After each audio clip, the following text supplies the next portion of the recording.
Hello, Marvel fans, comic geeks, and all the nerds in between. My name is Megan with Vigilante Vibes, and I'm here with another character breakdown. And it is an odd character that I feel like a lot of people heard of, but don't quite know too much about.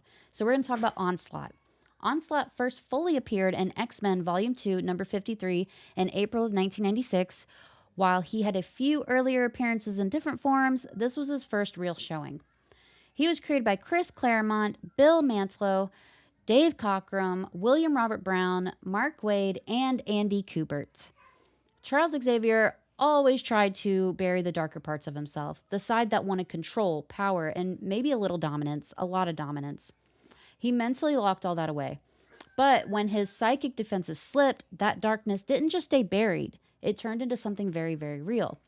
The first time it showed up was after Xavier got knocked unconscious fighting Firelord. He was already mentally worn down from nightmares about Lilandra, and in that weakened state, his suppressed evil side surfaced and nearly drove him insane. It eventually got pulled back inside of him. But things escalated years later, as they tend to do. After Magneto unleashed a global EMP that caused a massive destruction, planes falling from the sky, hospitals failing, countless indirect deaths, Xavier finally decided enough was enough. He led an attack on Magneto's space fortress. During the fight, Wolverine slashed Magneto, and Magneto retaliated by ripping the adamantium straight out of Wolverine's bones.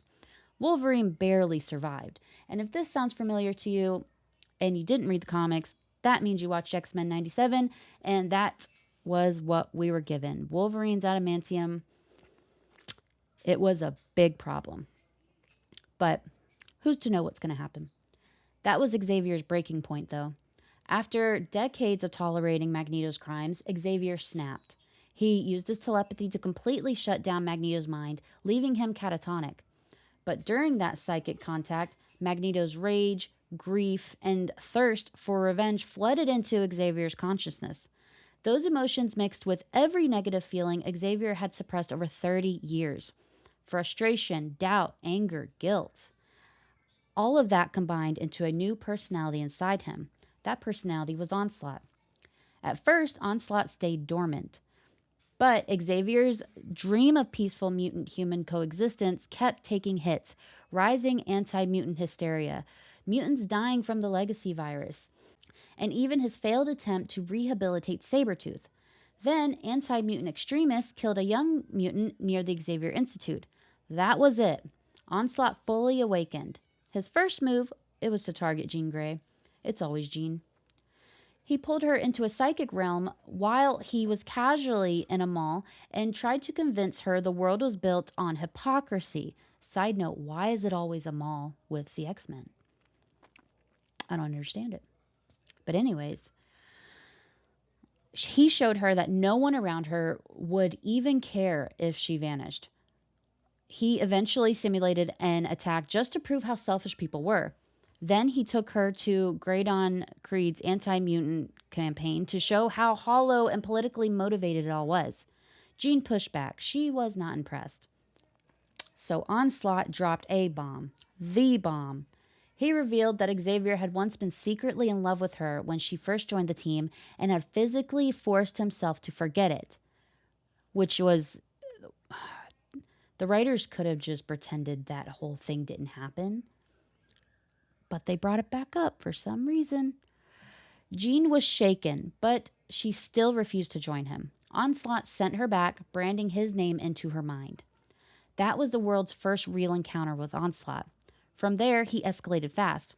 After a clash with the Juggernaut, Onslaught infiltrated a government Sentinel base, downloaded their tech specs, and wiped memories. He later manipulated Nate Gray, who is X-Man, using him to pull Xavier's body fully into the astral plane, something no one had ever done before. That gave Onslaught the chance to break free from Xavier's mind and operate independently. Posing as Xavier, he gathered the X-Men and tried to push them into all-out war against humanity. When they refused, he revealed himself. Bishop, remembering a future traitor who destroyed the X-Men, realized it was Xavier's Onslaught. Onslaught escaped with Xavier's body. Now loose, he went bigger. He created a childlike psychic projection named Charlie to befriend Franklin Richards, a kid with reality warping powers. After capturing Franklin, despite rescue attempts from the Fantastic Four, Onslaught also captured Nate Gray. He reprogrammed the Sentinels, sealed off Manhattan, and prepared to reshape humanity into a single hive mind. The X-Men, the Avengers, and the Fantastic Four all fought him. After Xavier was rescued from him, Onslaught evolved into pure psychic psionic energy encased in armor. In the final battle in Central Park, Jean, who's now Phoenix, shut down Bruce Banner's rational mind, unleashing a fully savage Hulk. Hulk tore Onslaught's armor apart, triggering a massive psionic explosion. But Onslaught was not done. Now he was pure energy. Thor flew straight into him to destabilize him. Realizing that would not be enough, the non-mutant Avengers and Fantastic Four, including Doctor Doom, threw themselves into the energy form to disrupt him from within. The X-Men could not join. If Onslaught possessed a mutant host, he'd become unstoppable. Onslaught dissolved, and the heroes who entered him vanished. They weren't dead, though. Franklin Richards had subconsciously created a pocket universe, which is called Counter-Earth, where they were reborn. Months later, they returned. Years later, when Scarlet Witch depowered most mutants, that chaos triggered Onslaught's rebirth. He went after Franklin once again. Franklin escaped into another recreated pocket world and battled him with recreated heroes. Eventually, Onslaught was knocked into the negative zone. But did he stay gone? He did not.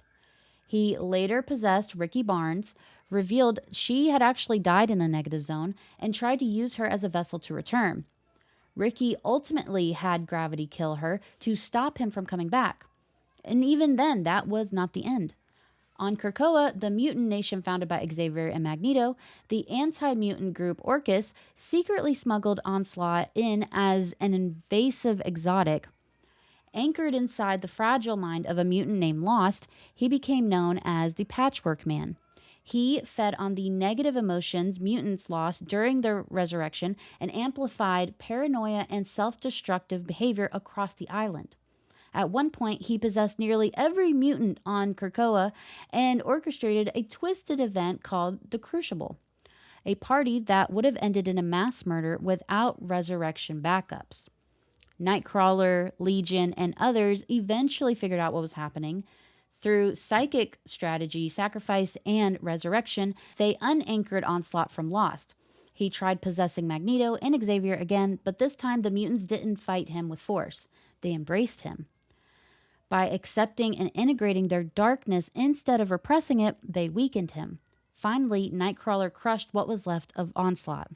In the end, Onslaught was never just a villain. He was everything Xavier refused to admit about himself. Rage, ego, doubt, hypocrisy, weaponized into a psychic god. So that is Onslaught. He was a whole problem.